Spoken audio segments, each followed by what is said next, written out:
Hey guys, when you are serving, and no matter what spin you serve, whatever the length or placement, you should always make the serves low trajectory your primary prerequisite.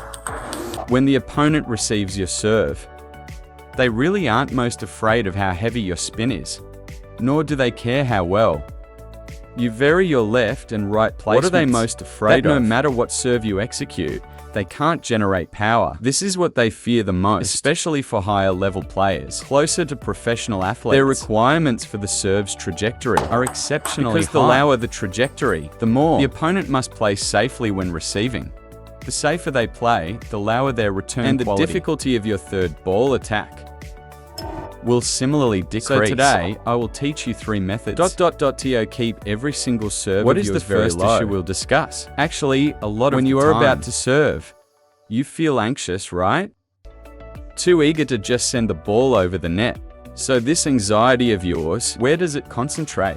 It concentrates on your ball and the timing of your racket contacting the ball. The moment the ball is tossed, bam, no matter what, you must first stand steady. And then, what is the very first thing you need to do? You must first lower your own center of gravity.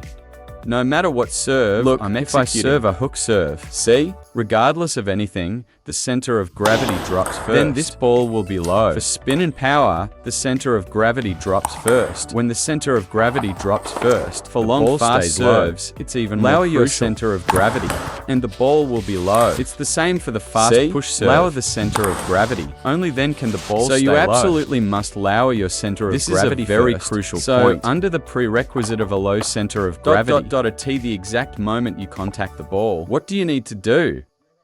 The angle formed with the table must be small.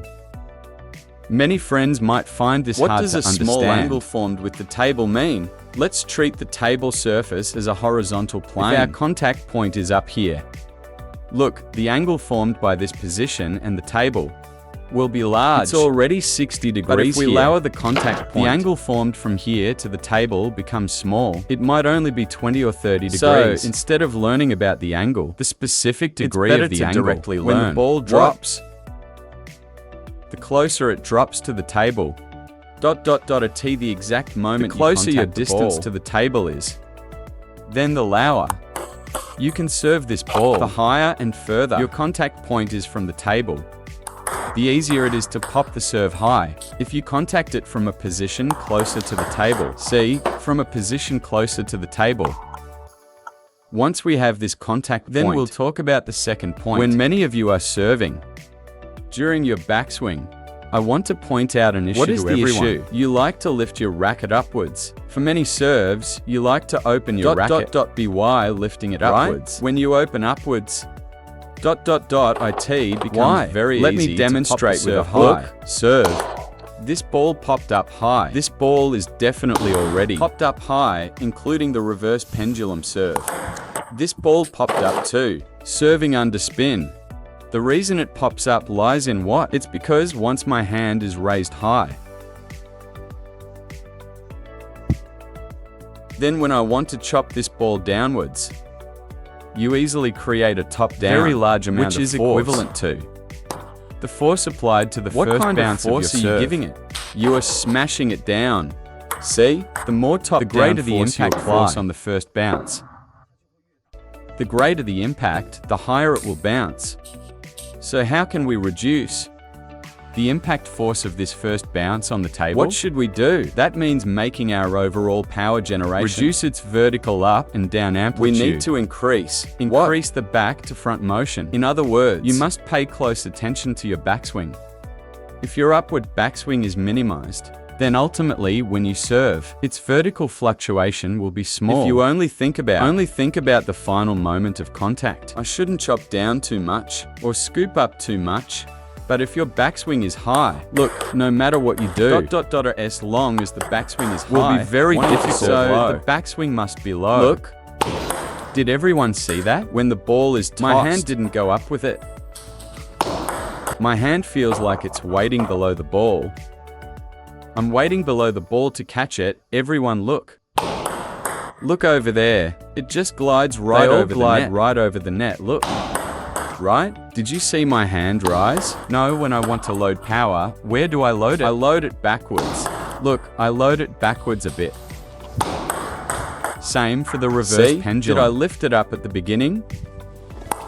Look, how do I keep this reverse pendulum? Where does my backswing go? My backswing goes backward and upward, pulling back, backward, and then forward, right? Look at the hook. Serve 2. I don't lift up and chop down. What do I do? Back to front. Therefore, when you want to keep the ball low and want to reduce your vertical force, you must note that with less upward motion, your downward motion will naturally decrease. Don't just ignore it when you backswing upwards, and only focus on what?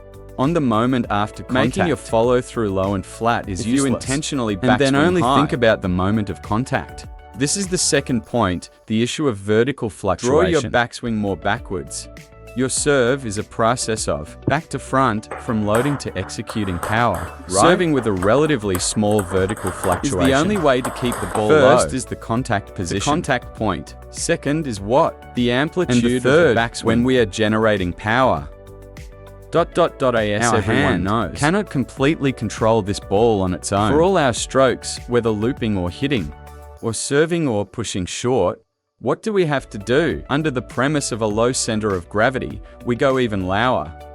We all use the body to drive, the hand to generate power. This means we control the ball's trajectory, not just with the hand, but also with the body. So, if this body wants to press the ball low, since it must be pressed to be low, then our body absolutely must not straighten up or lift up. This is the first thing. As mentioned just now, a low center of gravity is a necessary prerequisite. We need to reduce the vertical fluctuation of our hand. We also need to reduce the vertical fluctuation of your body. Therefore, our body's center of gravity, under the prerequisite of already being low, becomes even lower. Let me serve another one for you all to see. It must go from a low state. To an even think about it yourself. I'm already very low, and I go a bit lower, right? That's just lowering a tiny bit. This tiny bit won't, cause your body to have a massive up and down fluctuation. Starting from a low state, the ball naturally won't go high. I go a bit lower. It can better stabilize the ball's trajectory. It's the same for any serve. Center of gravity low first, then even lower. See that?